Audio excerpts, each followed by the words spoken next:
Bilirsiniz ülkemizde bir malın yükselmesi, zam yapılma işlemi hemen anında olur ama düşmesi ise çok daha zor olur. Ufaktan dedim çünkü diğer versiyonlarında yakıtı kafaya dikeceğinden bu değer ufaktan oluyor. Sarı sayfadaki Bayon ilanlarına baktığımızda ise fiyatı 374.000 TL'den başlayıp arş alaya kadar çıkıyor. 630.000 TL.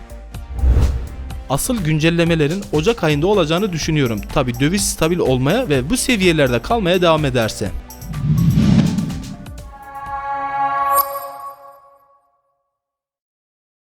Herkese selamlar. Döviz kurunun ani düşmesiyle otomobil sektöründe sıfır araçlardaki fiyatlarda güncellemeler gelmeye başladı. Dövizde doların en son 18.40'ları görmesinden sonra açıklanan yeni ekonomik düzenleme ile Türk liramız bir günde %30'dan fazla değer kazandı. Bu duruma ülkemizin ekonomisi ve otomobil severler olarak fiyatların bir nebze de olsa düşeceğinden dolayı sevindik ama halen bu fiyatlar çok yüksek. Şu anki döviz kurunun bu seviyesi oldukça yüksek. 2-3 ay önce dövizin yükselişe geçtiği seviyeyi hatırlarsınız. Dövizin birebir etkili olduğu, doğrudan etkilediği alan olan otomobil sektöründe dövizin düşmesi can simidi gibi oldu. Biz otomobil kanalı olarak olayın araba boyutuna bakıyoruz ve dövizin düşmesi gelecek adına bir nebze de olsa umut oldu bizlere. Ama buna rağmen bu fiyatlar hiç alınabilecek seviyelerde değil maalesef.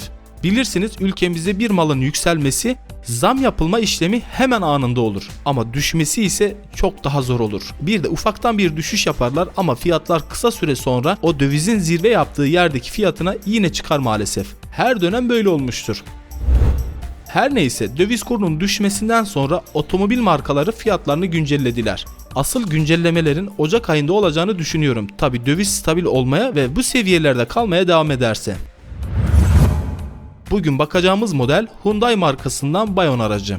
Bayiler Aralık ayında neredeyse her hafta fiyatlarını güncellediği için fiyatlara yetişebilmek çok zor. Ondan dolayı güncel fiyatlardan bahsedeceğim.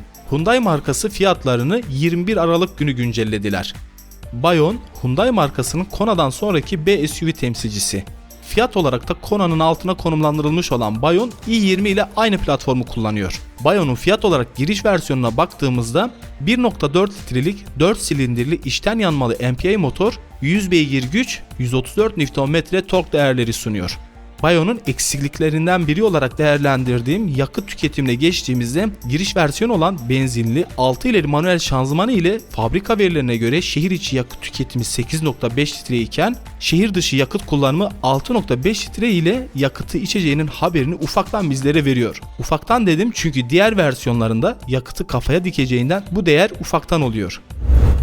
1132 kilogram ağırlığıyla sıfırdan 100 km/saat hıza 12.6 saniyede ulaşabiliyor. Evet, Bayon 1.4 litre 100 beygir güç sunan motorun baz donanım olan Jump donanımlı versiyonu 21 Aralık'tan sonra kampanyalı olarak 332.000 TL'ye satılmakta.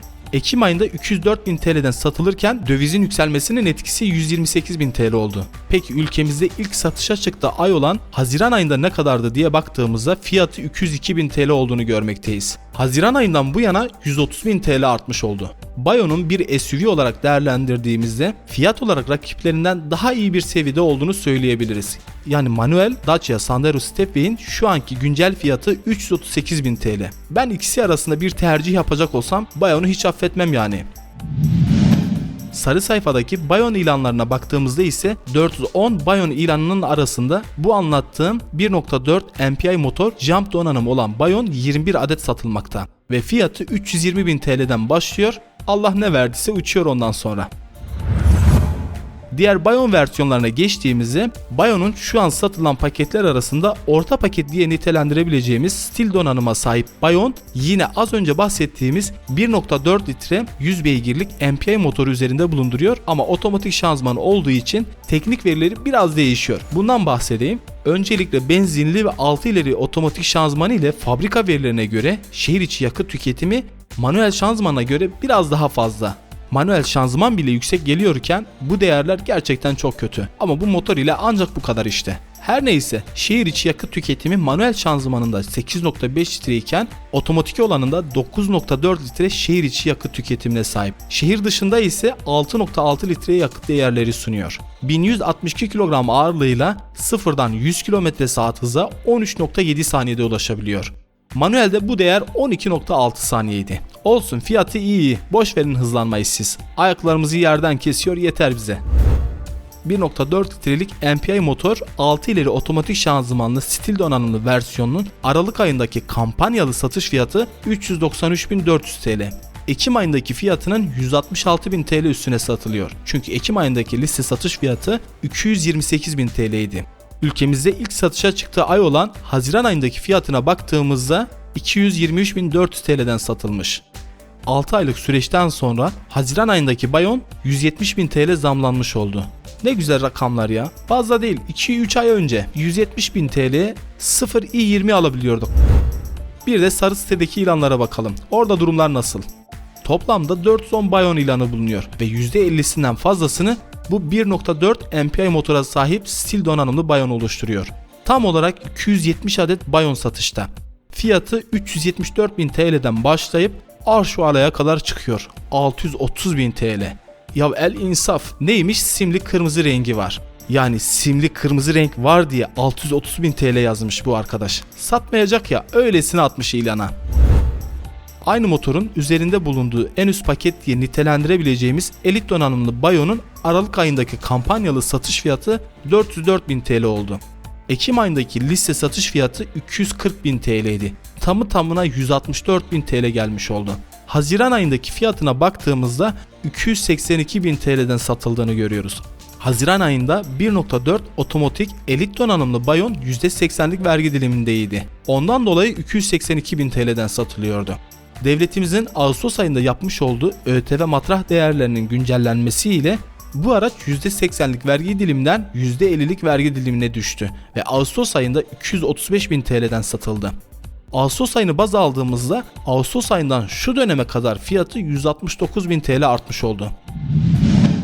Sarı sitedeki ikinci el Bayonlara baktığımızda elit donanıma sahip 108 ilanın olduğunu görüyoruz. Fiyatı 403.000 TL'den başlayıp 620.000 TL'ye kadar gidiyor. Fiyat listesindeki en yüksek seviyede bulunan 1.0 litre 3 silindirli içten yanmalı TGDI motor 100 beygir güç 172 Nm tork değerleri sunuyor. Benzinli olan Bayon 7 ileri otomatik şanzımanı ile fabrika verilerine göre şehir içi yakıt tüketimi 7.8 litre iken şehir dışında ise 6 litre ile gezilebilecektir. Tabi siz yine de 1-1.5 litre üstünü düşünün. 1195 kilogram ağırlığıyla sıfırdan 100 km/saat hıza 11.7 saniyede ulaşabiliyor. Fiyat noktasına geçtiğimizde ise Aralık ayı kampanyalı satış fiyatı 428.000 TL oldu. Ekim ayında 251.000 TL'ye satılıyordu. İlk satışa çıktığı dönem olan Haziran ayında liste satış fiyatı 296.000 TL idi. Tabi az önce bahsettiğim durum Bayon'un bu modeli için de geçerli. Ağustos ayında yapılan matrah düzenlemesiyle 246.000 TL'ye düşmüştü. Totale baktığımızda Ağustos ayından içinde olduğumuz aya kadar geçen süreçte Bayon'un fiyatı 182.000 TL artmış oldu. Bayon ile ilgili söyleyeceklerim bu kadar. Videonun sonuna geldik. Kendinize iyi bakın. Tekrardan görüşmek üzere.